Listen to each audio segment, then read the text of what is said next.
الصلاة والسلام على أشرف الأنبياء والمرسلين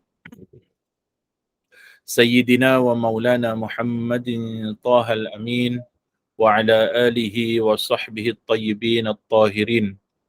اللهم علمنا ما جهلنا وذكرنا ما نسينا وانفعنا بما علمتنا وزدنا علما يا أكرم الأكرمين. اللهم لا سهل إلا ما جعلته سهلا وأنت يا حي يا قيوم تجعل الحزن إذا شئت سهلا. نسأل الله أن يكرمنا ويرزقنا نية الإخلاص في القول والعمل. أما بعد أخلص النية لله تعالى.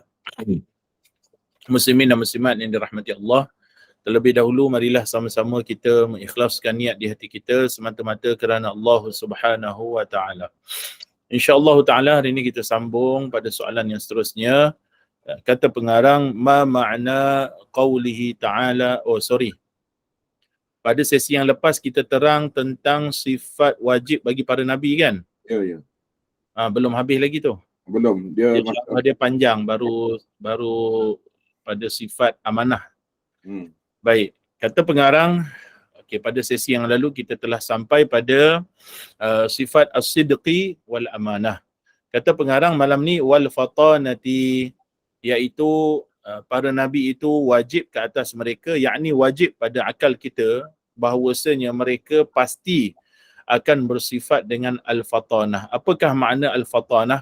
Al-fatanah maknanya bijaksana, iaitu sekalian para nabi itu wajib atas mereka, yakni wajib pada akal kita bahawasanya mereka itu bersifat dengan bijaksana. Apakah lawan bagi bijaksana? Lawan bagi bijaksana ni ialah kebodohan ataupun ghabi, yang kita sebut sebagai kebodohan ataupun baladah, dan juga baladah iaitu susah faham dengan sekali cakap. Maka para anbiya mereka bersifat dengan pintar. Jadi bila kita sebut pintar dekat sini, kita faham bahawasanya para anbiya ini kesemuanya mereka apabila berhadapan dengan mad'u, berhadapan dengan masyarakat, maka para anbiya ini mereka akan memahami perkataan manusia itu, soalan manusia, perbincangan manusia dan sebagainya dengan sekali cakap sahaja. Maknanya dengan sekali dengar sahaja mereka akan faham apa yang ingin ditanya oleh mad'u tersebut ataupun orang yang mereka dakwah ataupun orang-orang yang telah memeluk agama Islam dan memerlukan bimbingan dan nasihat dan irsyad daripada mereka, petunjuk daripada mereka, maka mereka akan sekali dengar tu mereka terus faham. Itu adalah kepintaran para nabi. Maka di sini kita tak boleh mensifatkan nabi dengan sifat susah faham, dengan sifat kalau dengar tu nak kena ulang-ulang. Tak, para nabi bukan macam kita.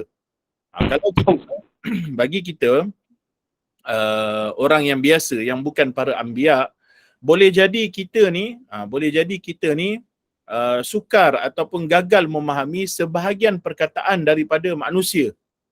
Boleh jadi kita dengar sekali satu soalan, contohnya kita dengar satu soalan ataupun satu pertanyaan ataupun suatu bentuk percakapan daripada manusia, kita susah faham apa makna kamu nak tanya ni, contohnya. Boleh ulang balik tak soalan tu, contoh. Okey. Jadi para nabi tidak akan mengalami situasi yang demikian.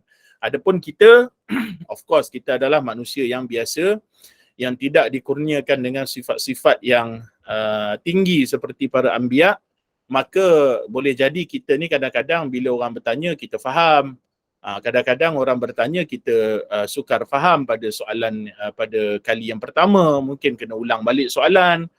Ataupun kalau orang mengajar, boleh jadi kita sekali dengar dalam pengajaran, boleh jadi kita tidak memahami keseluruhan pelajaran tersebut, melainkan kita ulang ataupun kita attend kelas yang lain ditambah dengan maklumat yang lain sehingga ilmu kita itu sampai kepada kefahaman kita. Itu adalah manusia yang biasa.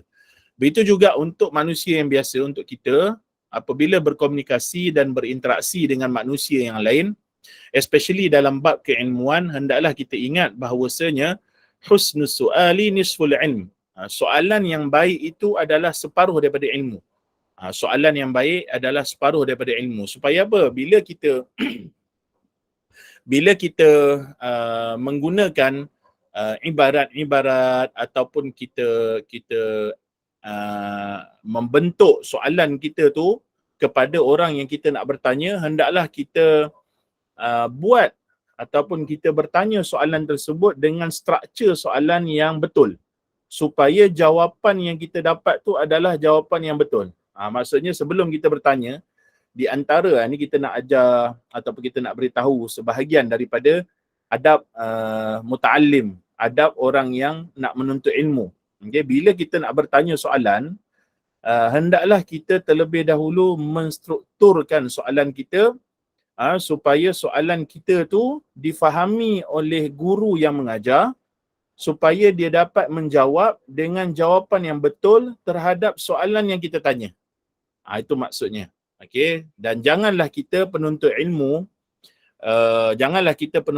bertanya kepada guru dengan soalan-soalan yang menunjukkan kita ni tidak serius dalam menuntut ilmu, dalam perbincangan.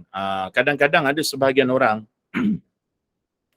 oleh kerana boleh jadi guru tu dia jenis suka buat lawak contohnya dan sebagainya, maka kita dapati sebahagian daripada kalangan umat Islam dalam majlis ilmu pun dia suka bertanya soalan-soalan yang istilah kita soalan yang tak sepatutnya ditanya.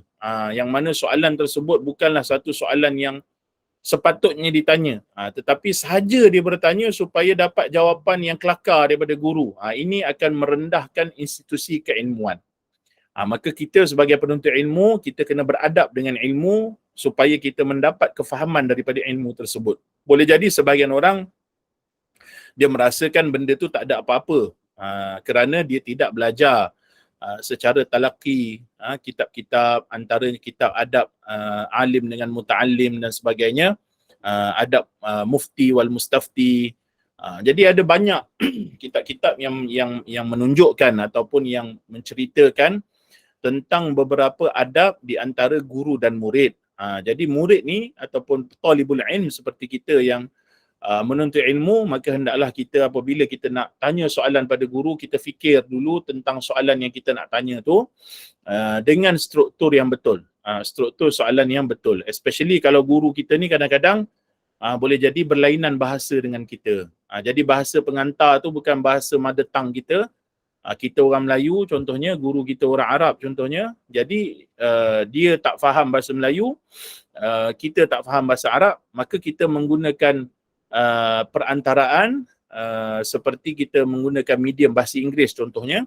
Maka kita kena structure elok-elok, structurize elok-elok soalan dalam bahasa Inggeris supaya guru yang mendengar tu dia juga faham tentang soalan yang kita bertanya. Itu antara adab untuk kita bertanya soalan. Selinganlah okey di antara perkara yang boleh kita ubah ataupun baiki daripada perkara tersebut. Dan kemudian di antara makna fatanah lagi ialah para nabi ini, mereka ni dikurniakan oleh Allah Subhanahu wa taala tentang vice versa dia. Maksudnya ialah para nabi ni bila mereka dengar manusia bercakap, manusia bertanya, manusia berbincang, maka mereka akan dengar dan mereka akan faham dengan sekali cakap. Begitu juga vice versa. Percakapan para nabi, para manusia yang berada pada zaman Nabi SAW, yang berada pada zaman Nabi, yang menjadi mad'u Nabi pada ketika itu, apabila mereka mendengar bicara Nabi, mereka juga akan faham dengan sekali cakap je. Mereka tak perlu tanya lagi pada Nabi SAW, ya Rasulullah, kami kurang faham apa yang Rasulullah cakap. Tak, benda tu tak berlaku. Maknanya Nabi SAW, percakapan baginda juga adalah percakapan yang mudah difahami oleh mad'u, oleh orang yang mendengar dakwah daripada baginda SAW. Itu antara kurniaan Allah Ta'ala kepada para anbiya. Bukan sahaja Nabi Muhammad SAW, bahkan para anbiya juga dikurniakan perkara yang demikian. Dan termasuk di dalam makna al-fatanah ialah para nabi ini mereka dikurniakan kepintaran dalam mendepani perdebatan dengan golongan-golongan yang sesat. Justeru sebab tu kita kata antara perdebatan yang masyhur antara perdebatan yang masyhur ialah apabila Nabi Ibrahim AS memecahkan berhala. Lalu apabila mereka dapati bahawasanya berhala mereka pecah dan tinggal satu berhala yang besar yang tidak pecah, maka apabila mereka bertanya kepada Ibrahim AS, maka Nabi Ibrahim kata, kenapa tidak kamu tanyakan kepada berhala yang besar? Maka di situ menunjukkan sifat fatanah Nabi Ibrahim AS. Bukan Nabi Ibrahim, dalam kisah ni Nabi Ibrahim sama sekali tidak berkata kepada masyarakatnya yang pecahkan itu adalah berhala besar. Nabi Ibrahim tak cakap macam tu. Hati-hati, Nabi Ibrahim tidak pernah menipu ataupun berdusta ataupun berbohong sebagaimana yang telah kita jelaskan dalam sifat as-sidq. Nabi Ibrahim tidak berkata kepada mereka berhala besar tu yang pecahkan. Tak, Nabi Ibrahim cakap kepada mereka, bagi tahu kepada mereka, apa kata kamu tanyakan kepada berhala yang besar tu, siapa yang pecahkan? Maka di situ menunjukkan kepintaran Nabi Ibrahim AS yang mana kaum dia tergamam pada ketika itu. Tergamam di mana kalau nak tanya pada berhala yang besar ni, of course berhala besar tu tak boleh jawab apa-apa. Daripada peristiwa itu, maka mereka sendiri mengetahui bahawasanya subhanallahil azim, berhala yang mereka sembah itu, hatta berhala yang mereka sembah itu yang tinggal satu, yang lain dah pecah pun tidak boleh untuk mempertahankan berhala-berhala yang lain daripada dipecahkan, dan tidak boleh juga untuk memberitahu kepada mereka siapa yang memecahkan berhala itu. Ini menunjukkan kepintaran Nabi Ibrahim AS di dalam munadharah. Maka dalam perdebatan para anbiya, mereka juga dikurniakan sifat al-fatanah kerana objektif perutusan para anbiya adalah untuk menyampaikan dakwah, untuk mengajak manusia menyeru manusia supaya menyembah Allah Subhanahu wa ta'ala. Justeru mereka dikurniakan kepintaran sehingga tidak ada seorang pun yang akan mampu untuk mematahkan hujah daripada para anbiya, termasuklah Nabi kita Muhammad sallallahu alaihi wasallam. Itu juga di antara makna al-fatanah. Kemudian kata pengarang wal-ifah, iaitu sifat al-ifah ni apa dia? Iaitu sifat terpelihara daripada perkara-perkara yang tercela. Para anbiya semuanya maksum daripada khissah, maksum daripada perkara yang boleh menjatuhkan mansab dia. Mansab ni apa dia? Mansab ni ialah martabat ataupun pangkat kenabian dia. Seperti yang telah kita bincangkan dalam masalah ismatul anbiya, dalam masalah kemaksumat para nabi sebelum ni, dalam kitab sebelum ni. Antara perbuatan yang khissah adalah seperti seseorang dia mencuri sebiji anggur daripada pasar. Jalan kat pasar, tiba-tiba nampak penjual anggur, dia pun merapat ke tepi, ke meja anggur, meja orang jual anggur, lalu dia petik satu anggur dan dia masuk dalam mulut dan dia makan. Perbuatan seperti ini dikira sebagai maksiat kecil, dosa kecil yang khissah, yang merendahkan pelakunya. Yakni orang yang melakukan tu dipandang rendah oleh manusia. Apa ni? Contoh kan, apa ni? Sebiji anggur pun nak curi. Jadi contoh yang ulama beri adalah seperti mencuri sebiji anggur dari pasar, atau contoh yang lain, sifat yang khissah ini adalah seperti dia memandang ataupun melihat wanita, mata keranjang, melihat wanita yang haram baginya, iaitu wanita yang bukan mahram, yang ajnabiyah, dengan pandangan syahwat. Maknanya dia tengok wanita tu, dia penuh mata keranjang tengok wanita dengan syahwat. Itu dosa kecil, tetapi dosa kecil yang boleh merendahkan pangkat kenabian dia. Maknanya orang akan memandang seorang nabi tu, apalah kata nabi, contoh, apalah kata nabi, tapi tengok perempuan tak berkelip, contoh, ataupun apalah ni sebiji anggur pun nak curi. Itu dosa ataupun maksiat kecil yang khissah, yang menunjukkan kerendahan akhlak si pelakunya. Adapun para nabi itu mereka iffah. Mereka itu dipelihara daripada perbuatan-perbuatan tercela. Maka para anbiya juga mereka maksum daripada perkara-perkara seperti kisah Israiliyat yang mengatakan bahawasanya Nabi Yusuf alaihissalam juga rasa hendak berzina dengan Zalikha. Itu mustahil bagi para nabi. Itu mustahil bagi para nabi kerana mereka terpelihara daripada perbuatan-perbuatan yang tercela. Kata pengarang lagi wasyaja'ati, iaitu dan para nabi itu bersifat dengan berani. Okey, bila kita sebut para nabi itu berani, maka kita kena faham bahawasanya para anbiya tidak ada seorang pun apabila berperang, maka dia akan mencari perlindungan dengan orang-orang yang bersama dengannya. Tak ada para nabi yang bila pergi perang, dia berselindung di sebalik orang. Maknanya dia ni tidak kehadapan dalam memerangi orang-orang yang memerangi Islam. Akan tetapi dalam peperangan, setiap peperangan, Nabi kita Muhammad dan juga para Nabi yang lain, sekiranya mereka berperang, maka mereka akan menjadi komander yang di hadapan sekali, yang ketua sekali. Dan para Nabi ini mereka syuja', mereka sangat berani. Tidak ada rasa takut dan gentar sekalipun terhadap musuh Islam. Sebab tu dalam riwayat-riwayat hadis tentang peperangan Nabi SAW, ghazwah yang dihadiri oleh Nabi SAW, maka Nabi SAW langsung tidak gentar menghadapi musuh.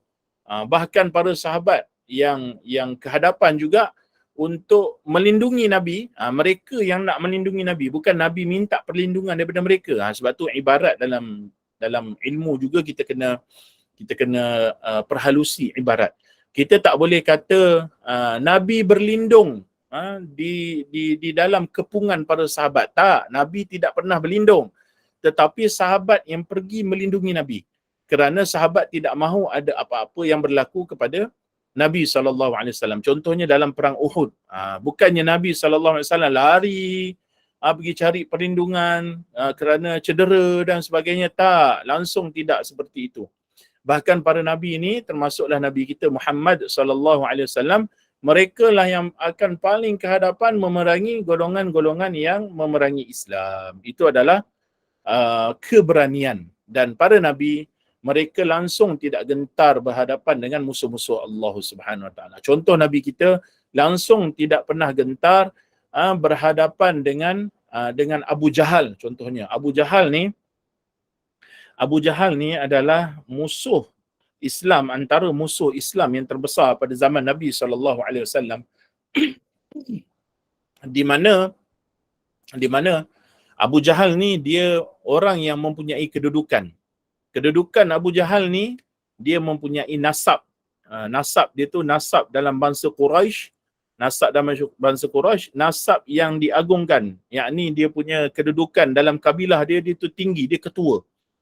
Daripada kalangan ru'asa, daripada kalangan pemimpin jahiliah. Abu Jahal ni. Yang kedua, dia mempunyai harta. Abu Jahal ni dia kaya. Dahlah ada kedudukan. Kemudian dia kaya lagi. Dahlah kaya. Dia pandai berpidato. Abu Jahal ni dia pandai berpidato. Sebab tu dalam sejarah Nabi Muhammad SAW, sikit-sikit Abu Jahal yang berpidato. Yang mengajak manusia supaya mengingkari Nabi Muhammad SAW. Hatta apabila tiba musim haji pada ketika itu, bila tiba musim orang datang ke Makkatul Mukarramah, haji dengan cara mereka lah, bukan haji dengan cara Islam. Maka apabila ada kafilah-kafilah ataupun rombongan-rombongan yang datang ke Makkatul Mukarramah, maka Nabi akan berdakwah jumpa dengan rombongan-rombongan ni. Maka dalam masa yang sama Abu Jahal juga akan menahan rombongan ni. Janganlah kamu dengar daripada Muhammad ni, dia adalah tukang sihir, dia adalah pendusta dan sebagainya. Itu adalah Abu Jahal. Maka Nabi SAW langsung tidak pernah gentar kepada Abu Jahal. Dan juga kepada orang-orang musyrikin Makkah yang lain. Dan perlu kita faham, apabila Nabi buat sesuatu seperti berdakwah secara sir, berdakwah secara sembunyi bukan kerana Nabi takut. Kita kena faham makna takut dengan makna berstrategi. Nabi SAW apabila berdakwah secara sir, secara sembunyi-sembunyi di rumah Arqam bin Abi Arqam dan sebagainya, itu adalah strategi dakwah, bukan kerana Nabi takut. Dan juga salah satu daripada kefahaman kita tentang perkara ni, pertama strategi, yang kedua ialah kerana Nabi diperintah.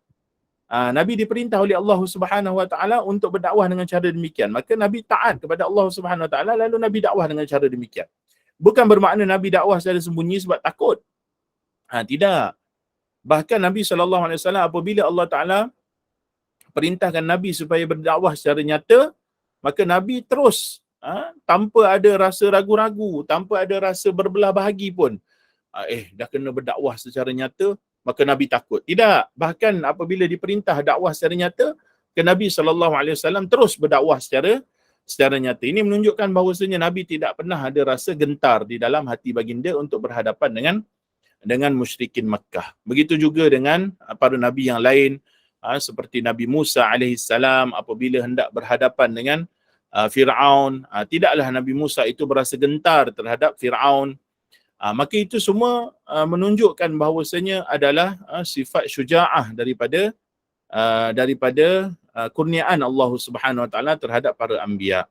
Akan tetapi bila kita membahaskan tentang sifat syuja'ah ni tadi, maka perlu kita faham bahawasanya para nabi ini mereka juga adalah manusia. Maka bagi setiap manusia mereka ada khauf tabi'i. Khauf tabi'i ni maknanya kita panggil khauf tabi'i ni suatu sifat yang sifat khauf yang normal, sifat ketakutan yang normal. Nak cakap dia kena dengan contoh. Contohnya boleh jadi seseorang dia berani, tetapi kalau tiba-tiba katakanlah tiba-tiba dia tengah duduk-duduk muncul ular tedung contoh, maka dia akan ular tedung, dia akan takut. Itu dipanggil khauf tabi'i. Maka khauf tabi'i ni tidaklah para nabi itu maksum daripada khauf tabi'i seperti ini. Maka khauf tabi'i ni bukanlah suatu perkara yang menjatuhkan mansab nubuwah, bukanlah suatu perkara yang menjatuhkan pangkat kenabian. Adapun jika melawan musuh, nabilah yang paling berani. Jadi kena bezakan di antara pengecut, pengecut lawan bagi syuja'ah dengan khauf tabi'i. Khauf tabi'i itu bukan maknanya pengecut. Siapa berani kalau nak berhadapan dengan perkara-perkara yang demikian? Maksud berani itu ialah apabila tiba-tiba muncul, contohnya. Maka tidak dikatakan orang itu sebagai penakut, tetapi dipanggil sebagai khauf tabi'i perkara tersebut. Kata pengarang lagi, wal fasahah. Al-fasahah ni tadi kita dah bahaskan. Al-fasahah tadi kita dah bahaskan dalam masalah fatanah tadi. Kita juga dah bahaskan juga secara tak langsung tentang al-fasahah, iaitu Nabi itu fasih sekaliannya, para Nabi itu fasih, kalam mereka fasih. Maknanya orang mendengar percakapan Nabi itu dengan sekali dengar faham terus. Faham terus apa yang dicakapkan oleh para Nabi, termasuklah Nabi kita Muhammad sallallahu alaihi wasallam. Dan Nabi cakap sekali dengar orang faham, orang cakap sekali dengar Nabi faham. Itu adalah sifat para anbiya. Kemudian kata pengarang, wa yastahilu alaihimul kadhib. Dan mustahil bagi para nabi itu al-kadhib. Al-kadhib itu dusta.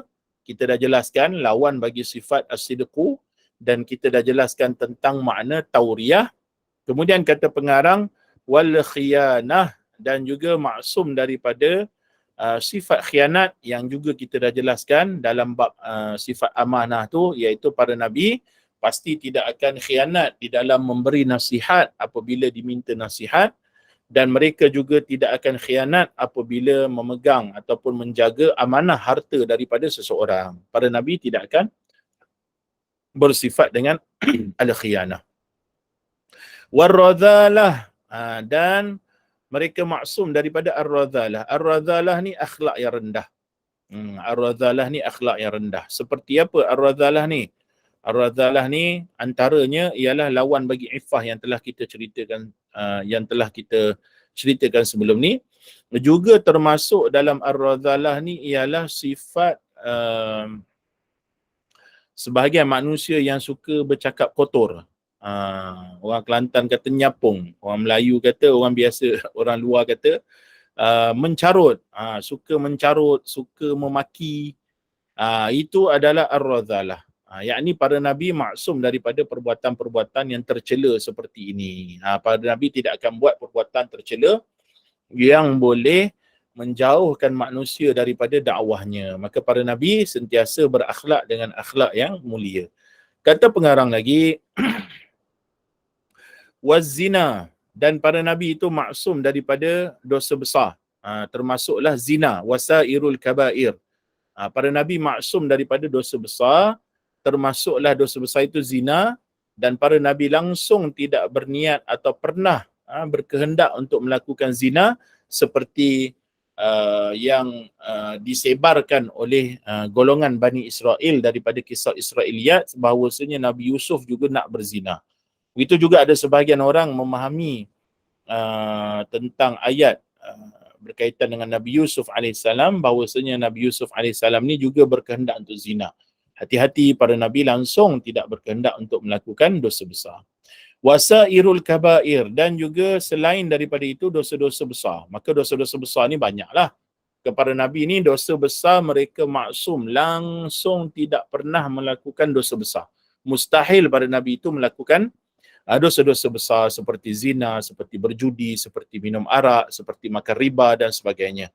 Baik sebelum kenabian maupun setelah kenabian.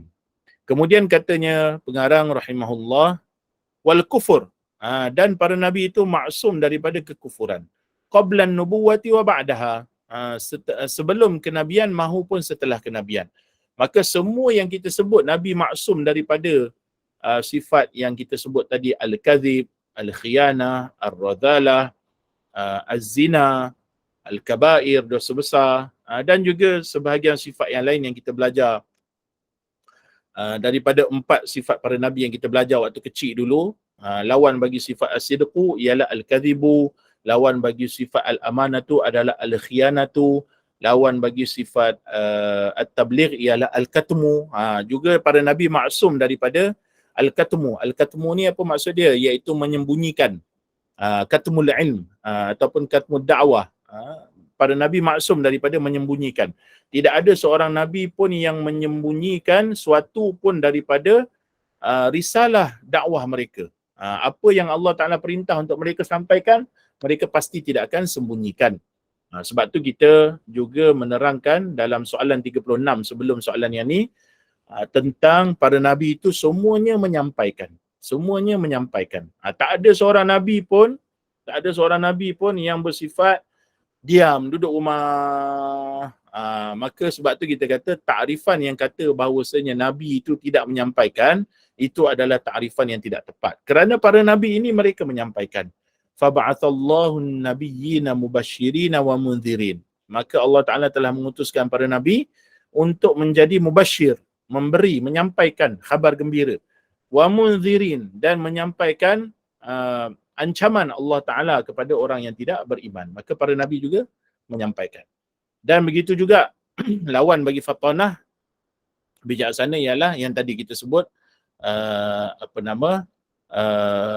sifat bodoh dan juga sifat baladah, susah nak faham dan sebagainya. Itu adalah sifat yang tercela bagi para nabi, maka mustahil para nabi bersifat dengan sifat demikian sebelum kenabian maupun setelah kenabian. Adapun disebabkan dalam ni disebut, dan kita juga telah sebut sebelum ini, maka perlu kita faham juga bahawasanya para nabi itu dalam masalah dosa kecil, dalam masalah dosa besar, para ulama ijma' sepakat, ijma' bahawasanya para nabi maksum daripada dosa besar.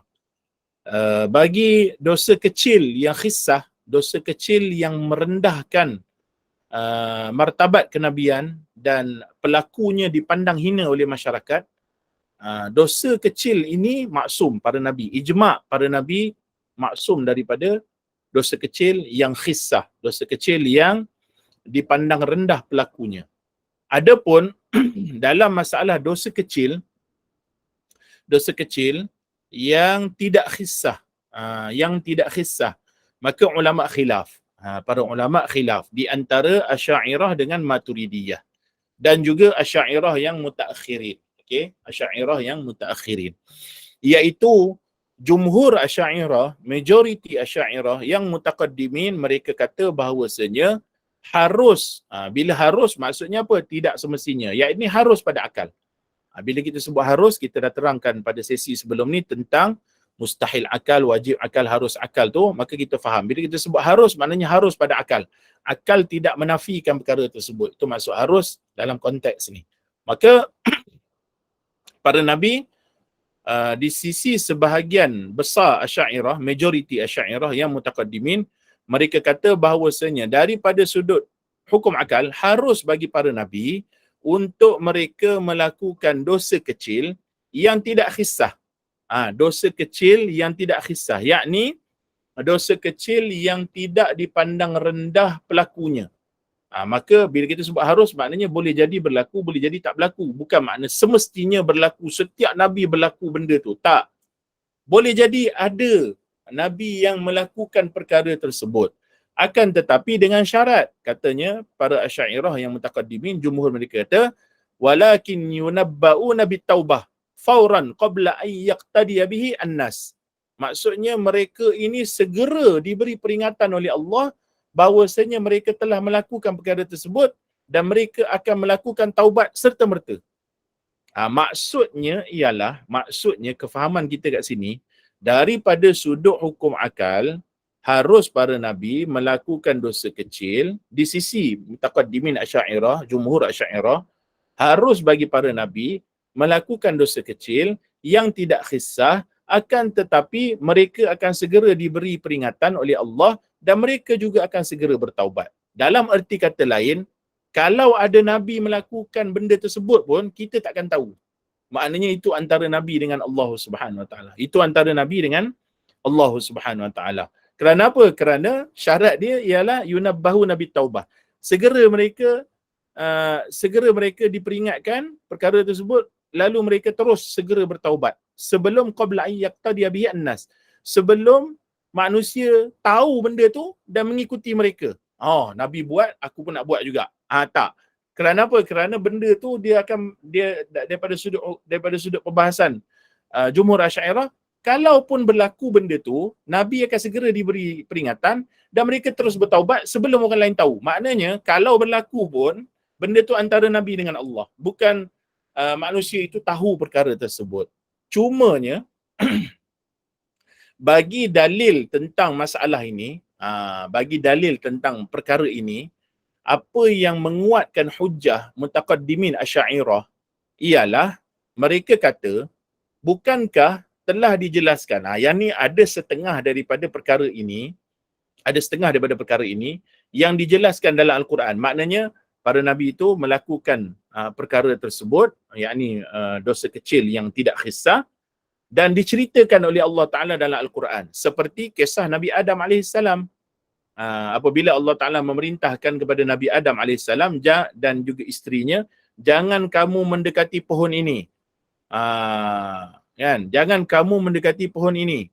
Jika kamu dekati, maka kamu akan terdiri daripada orang-orang yang zalim. Maka dalam ayat ini, ayat Quran yang mafhumnya seperti itu, apabila Allah Ta'ala sebut bahawasanya jangan dekati pohon ini, mafhumnya jangan dekati pohon ini, dan kalau kamu dekati fatakuna minadh zalimin, maka kamu berdua pasti akan jadi orang yang zalim. Maka nisbah perkataan zalim itu adalah nisbah bahawasanya perbuatan itu dosa. Maknanya bila mendekati pohon tu, satu pohon dalam syurga yang Allah Ta'ala larang untuk didekati, maka bila dia dekati, maka dia jadi, kalau dekati jadi di kalangan orang zalim. Maknanya kalau dekati jadi berdosa. Itu hujah Asy'ariyah yang mutaqaddimin. Maka kata mereka, bila Adam dekati, maknanya Adam telah melakukan dosa kecil yang tidak khissah, kata mereka. Ini Asy'ariyah punya hujah. Lalu apabila mereka menyebut demikian, Maka Allah Ta'ala juga berfirman dalam Al-Quran, wa asa Adam. Adam telah asa. Asa kat situ maksiat lah. Daripada bahasa Arab, maksiat. Maka ini menunjukkan bahawasanya memang ada para Nabi yang mereka melakukan dosa kecil, tapi segera diberi peringatan untuk bertaubat, lalu mereka bertaubat sebelum manusia lain tahu dan mengikuti perbuatan mereka. Itu maksudnya daripada golongan Asy'ariyah. Akan tetapi terdapat kelompok ahli sunnah yang lain yang kata tak, para Nabi itu maksum daripada dosa besar, daripada kekufuran, daripada dosa besar, dan juga sekalian dosa-dosa kecil. Sekalian dosa-dosa kecil. Lalu mereka kata apa? Mereka kata kalimah asa dalam Al-Quran, bila disebut asa, bukan bermakna asa itu, mereka takwil ayat ini. Golongan yang mutaakhirin Asy'ariyah dan juga golongan Maturidiyah, mereka takwil ayat ini. Mereka kata asa ni nisbah bagi Nabi tak sama nisbah bagi kita. Maksudnya, bagi para Nabi, jika disebut kalimah asa, itu maknanya mereka bukan buat maksiat yang hakiki, tetapi mereka buat suatu perkara yang mana perkara itu bercanggah dengan yang aula. Maknanya ada dua perkara, satu benda ni dengan satu benda ni, jika mereka lakukan, sepatutnya mereka lakukan benda ni, tapi mereka tak lakukan, mereka lakukan benda ni. Contohnya, kita reword balik supaya faham.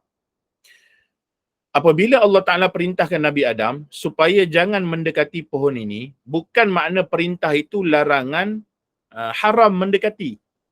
Ini di sisi mutaakhirin. Ini di sisi golongan yang kata Nabi maksum daripada semua dosa kecil. Mereka kata perintah tu bukan perintah haram, tapi mereka kata perintah tu ialah lebih aula Nabi Adam tidak mendekati pohon ini. Lebih aula. Maka mendekati pohon itu adalah khilaful aula. Khilaful aula ni maknanya bercanggah dengan perkara yang aula. Bererti apabila Nabi Adam mendekati pohon ini, maka Nabi Adam buat perkara yang khilaful aula, yang bercanggah dengan perkara yang sepatutnya tidak dibuat. Tapi benda tu bukan dosa. Ini di sisi mereka, di sisi golongan yang mutaakhirin. Lalu mereka kata, apabila para Nabi buat perkara ini, sebenarnya mereka bukanlah buat dosa, tapi mereka buat benda yang bercanggah dengan aulawiyat. Sepatutnya dia tak dekati pohon tu, tapi dia dekati pohon tu. Dan perbuatan ini nisbah kepada para Nabi, walaupun bercanggah dengan aulawiyat, nisbah pada Nabi seolah-olah benda tu dosa. Kata mereka lah, hujah mereka. Seolah-olah benda tu dosa, walaupun benda tu bukan dosa pun, benda tu hanya khilaful aula, hanya bercanggah dengan aulawiyat. Tapi nisbah pada Nabi, benda tu seolah-olah dosa. Kalau orang biasa buat tak ada apa pun. Kalau orang biasa buat tak ada apa pun. Contohnya macam kita buat sesuatu perkara yang bercanggah dengan aula, maka bagi kita, kalau kita buat benda tersebut tak ada apa pun. Okay? Tapi kalau nisbah bagi Nabi, benda tu seolah dosa. Okay, seolah dosa. Maka kita faham daripada perkara ini bahawasanya ada dua pendapat para ulama, sebahagiannya berpegang dengan yang ni, sebahagiannya berpegang dengan yang ni, dan saling tidak menyesatkan di antara satu sama lain. Makna kata apabila benda tu masih lagi dalam mahallul khilaf, dalam ruang lingkup benda yang khilaf, maka janganlah golongan pertama menyesatkan golongan kedua dan golongan kedua menyesatkan golongan pertama, kerana dua-dua masih lagi di dalam ahli sunnah wal jamaah. Ini disebut oleh Al-Imam At-Taftazani dan juga Al-Imam Qadhi Iyad di dalam kitabnya Asy-Syifa.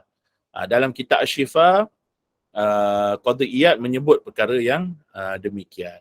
Nanti kita kalau nak kita sharekan kitab pun boleh juga. Sekejap nak sharekan. Boleh tunggu kejap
Oh.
Ya.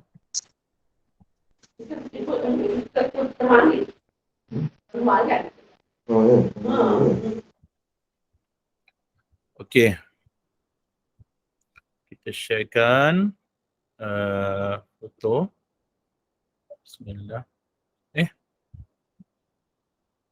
Hmm.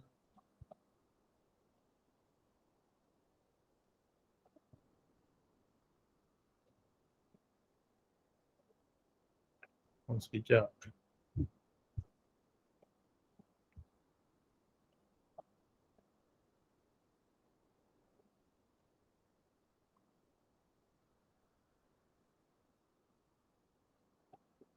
Subhanallah. Hmm.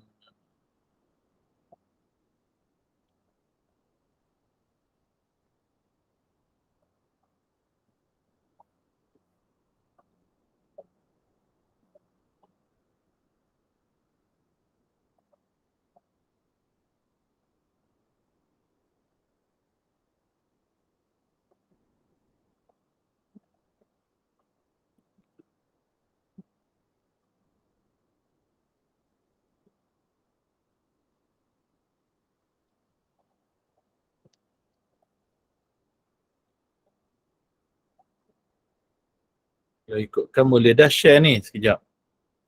Anda kena keluar dulu sekejap.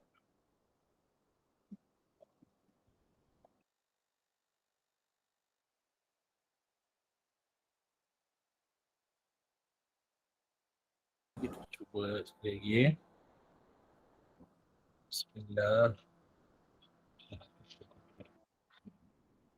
Oh, sama juga. Boleh. Okey, tak apalah. Kita nak tunjukkan kitab ni. Tapi tak boleh pula.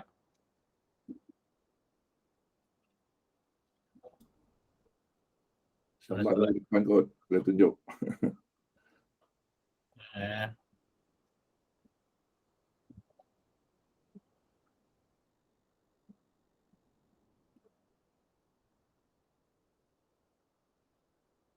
Okey. Boleh. Ya.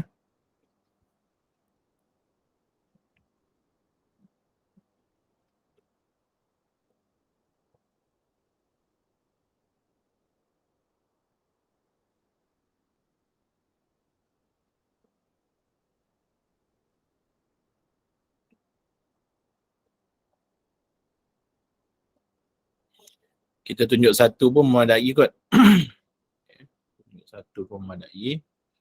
Ini antaranya kitab Syarah Aqaid An-Nasafiyah. Okey, bila kita sebut Syarah Aqaid An-Nasafiyah ni maknanya Imam An-Nasafi ni dia adalah daripada kalangan Maturidiyah. Okey, kitab Imam An-Nasafi ni, Aqaid Nasafiyah ni dia adalah daripada kitab akidah dalam mazhab Maturidi. Akan tetapi yang mensyarahkannya At-Taftazani ni adalah ulama ataupun orang alim, imam ikutan kita di dalam mazhab Asy'ariyah. Dalam mazhab Asy'ariyah. Jadi ulama dalam mazhab Asy'ariyah mensyarahkan kitab Maturidiyah. Disebut dalam kitab ni, kalau tengok kita besarkan nampak. Ni. Wa ammas saghair. Dia kata wa ammas saghair.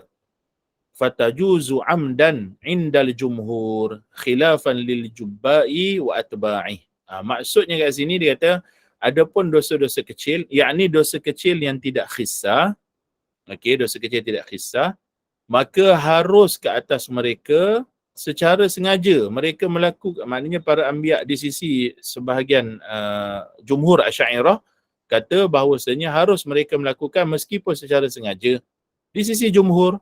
Dan ini bercanggahan dengan Jubba'i. Jubba'i ini tokoh Mu'tazilah lah. Jadi dalam kes ni kita faham bahawasanya para nabi itu maksum daripada dosa besar, dosa-dosa kecil yang khissah. Adapun daripada sudut dosa kecil yang tidak khissah, maka mustahil bagi para nabi mereka melakukan dosa kecil khissah. Adapun dosa kecil yang tidak khissah, maka harus di sisi jumhur bahawasanya mereka melakukan perkara yang demikian. Maka bukan itu sahaja, juga ada kitab yang lain, tapi kita nak share, nak kena ubah setting sikit dekat Google Meet ni. Maka itu adalah di sisi ulama Asy'ariyah. Baik, kita sambung sikit lagi kata pengarang. Qala ta'ala wa kullan faddalna 'alal 'alamin. Yakni para nabi itu sekaliannya mereka itu adalah manusia-manusia yang Allah Ta'ala muliakan darjat mereka berbanding sekalian alam. Maka ini difahami daripada ayat ini, para ulama menafsirkan bahawasanya tidak ada seorang pun manusia selain daripada para nabi yang mana mereka boleh mengatasi kemuliaan para nabi. Maka sebab tu kita kena hati-hati dengan sebahagian kelompok mutasawwifah yang konon-kononnya bawa tarikat, yang konon-kononnya mereka ini sufi, tapi mereka membawa ajaran yang mana mereka kata guru mereka adalah wali, dan mereka ni kata guru mereka ni yang wali ni dah sampai ke suatu darjat yang mana para nabi pun tak pernah sampai dekat darjat tu. A'udzubillah. Ini mereka nak kata bahawasanya wali ni yang guru mereka lah ada satu darjat yang lebih mulia daripada para nabi, sebab para nabi pun tak pernah sampai darjat tu. A'udzubillah. Ini adalah pendustaan terhadap ayat Al-Quran, wa kullan faddalna 'alal 'alamin. Maka sebanyak mana para wali sekalipun, seluruh para wali ini sekiranya berhimpun, kemuliaan mereka tidak akan dapat mengatasi darjat kemuliaan seorang para nabi. Itu di sisi ahli sunnah wal jamaah. Semua para wali di seluruh alam ini, daripada zaman Nabi Adam sampailah zaman Nabi Muhammad, sampailah hari kiamat, seluruh mereka ini jika berkumpul, kemuliaan mereka itu tidak akan dapat mengatasi kemuliaan seorang nabi. Kerana ayat Al-Quran jelas, wa kullan faddalna 'alal 'alamin. Alamin ni maknanya seluruh alam. Seluruh alam ni maknanya nisbah daripada zaman Nabi Adam sampai hari kiamat. Itu yang dipanggil seluruh alam. Tidak akan dapat mengatasi kemuliaan para nabi. Dan adapun nabi yang paling mulia ialah nabi kita Muhammad, sesuai dengan sabda baginda, ana sayyidu waladi Adam yaumal qiyamati wala fakhar. Aku adalah penghulu sekalian anak Adam dan aku nyatakan ini bukan untuk berbangga. Begitu juga kita kena faham daripada hadis ini, ma ba'athallahu nabiyyan illa hasanal wajhi hasanas saut, rawahu Tirmizi. Iaitu para nabi ini tidaklah diutuskan seorang nabi itu melainkan Allah Ta'ala mengurniakan mereka wajah yang cantik dan juga suara yang merdu. Dan hadis ini pendek, hadis panjang dia ialah ma ba'athallahu nabiyyan illa hasanal wajh hasanas saut wa kana nabiyyukum ahsan wajhan wa ahsanu sauta. Itu Nabi SAW bersabda, adapun nabi kamu iaitu Nabi Muhammad adalah insan yang paling cantik wajahnya dan yang paling merdu suaranya. Sebab tu pada malam Mi'raj, Nabi berjumpa dengan Nabi Yusuf, maka Nabi sebut dalam hadis kisah Mi'raj ni, Nabi sebut diberi separuh kecantikan kepada Yusuf, adapun kepada aku diberikan seluruh kecantikan. Ini menunjukkan bahawasanya yang pertama, seluruh para nabi itu semuanya handsome. Semuanya rupawan, semuanya cantik. Bukan Nabi Yusuf je yang cantik, semua nabi cantik. Bagi bagi sesuatu zaman dan sesuatu kawasan dan sesuatu umat, setiap para nabi yang diutuskan, mereka ini adalah yang paling cantik pada ketika itu. Maknanya di kalangan para manusia, sewaktu nabi itu diutuskan, maka nabi itulah yang paling cantik dan nabi itulah yang paling merdu suaranya. Bukan suara Nabi Daud je yang merdu, suara semua nabi merdu. Muka semua nabi cantik. Tapi yang paling cantik adalah Nabi Muhammad sallallahu alaihi wasallam daripada sudut rupa. Daripada sudut rupa, nabi adalah yang paling cantik. Maka tidak boleh kita meyakini bahawasanya ada nabi yang buruk. Tidak, para nabi itu semuanya cantik, semuanya handsome, semuanya rupawan. Dan begitu juga di dalam sifat mustahil bagi para nabi yang tidak disebut di dalam ini, mereka itu semua maksum daripada amrad munaffirah. Mereka itu terpelihara daripada penyakit-penyakit yang menjauhkan manusia daripada dakwah. Bila kita sebut menjauhkan manusia daripada dakwah, bukan bermakna semua manusia kalau jumpa Nabi akan terima dakwah mereka. Tak. Maksud menjauhkan dakwah ni adalah, kita bagi contoh. Ada satu kisah Israiliyat tentang Nabi Ayub alaihissalam. Kita tahu warid dalam Al-Quran dan warid dalam hadis Nabi bahawasanya Nabi Ayub ini ditimpa sakit. Sampai semua harta Nabi Ayub juga tak ada, jatuh miskin Nabi Ayub alaihissalam.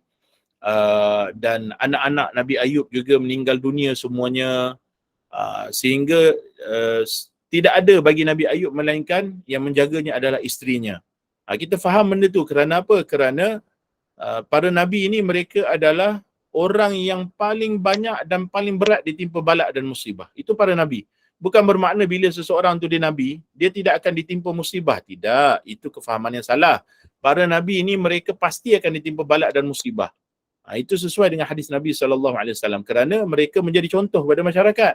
Kalau ditimpa musibah, mereka lah yang paling sabar. Mereka jadi contoh. Nabi kita juga ditimpa musibah. Bukan Nabi kita ni diutuskan oleh Allah, utus bila berdakwah semua masuk Islam. Tak, Nabi kita diutuskan sebelum diutuskan waktu kecil lagi ayah dah meninggal. Lepas tu bila dah lahir besar sikit emaknya meninggal. Lepas tu dijaga pula oleh bapa saudaranya pula meninggal. Atuknya meninggal. Itu semua adalah balak dan musibah. Tidak ada seorang Nabi pun yang tidak ditimpakan musibah yang berat. Maka musibah yang berat juga ditimpakan kepada Nabi Ayub alaihissalam. Tetapi kena ingat, kisah Israiliyat kata, Nabi Ayub ni ditimpa sakit sampai ulat jatuh daripada badan Nabi Ayub. Nabi Ayub pun ambil balik ulat makan daripada badan dia. Ini kisah yang dusta. Ini kisah yang dusta. Sebab apa? Cuba kita bayangkan, katalah seorang ustaz mengajar di masjid, di surau, di dewan contohnya. Kalau contoh baru ni ana dijemput uswah pergi ke dewan dewan resak MBSA. Katalah ustaz masuk dalam dewan, nampak ustaz tu ulat jatuh daripada badan, jatuh ulat. tak ada seorang pun yang akan dengar apa yang ustaz tu cuba sampaikan. Sekiranya ada ulat jatuh daripada badan, tak payah ulat lah. Kalau rambut tak terurus, dengan lalat-lalat ada, itu pun orang dah tak nak dengar dah. Apa lagi kalau ulat jatuh daripada badan?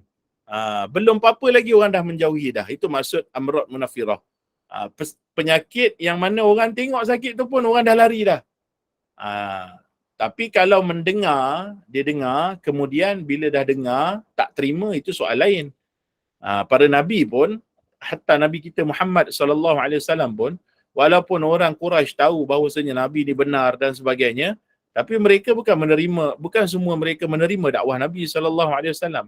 Jadi kita kena faham, para Nabi, bukan saja Nabi Ayub, Nabi-Nabi yang lain juga, mereka maksum ataupun terpelihara daripada amrad al-munaffirah, penyakit-penyakit yang boleh menjauhkan manusia daripada dakwah mereka. Belum apa-apa lagi dah menjauhi dah. Ada ulat kat badan dia, tak naklah datang dengar apa dia nak cakap. Tak ada. Itu adalah mustahil bagi para Nabi. Baik, sampai sini sahaja. Ada soalan ke yang berkaitan? Ya, Saudara Halim, sila.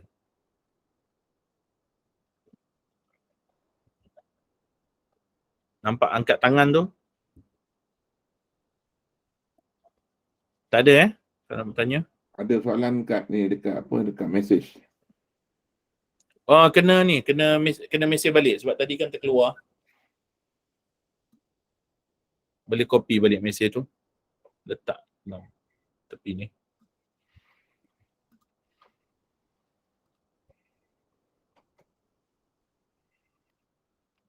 Ada yang boleh tolong copy mesej, letak balik dalam ruangan mesej.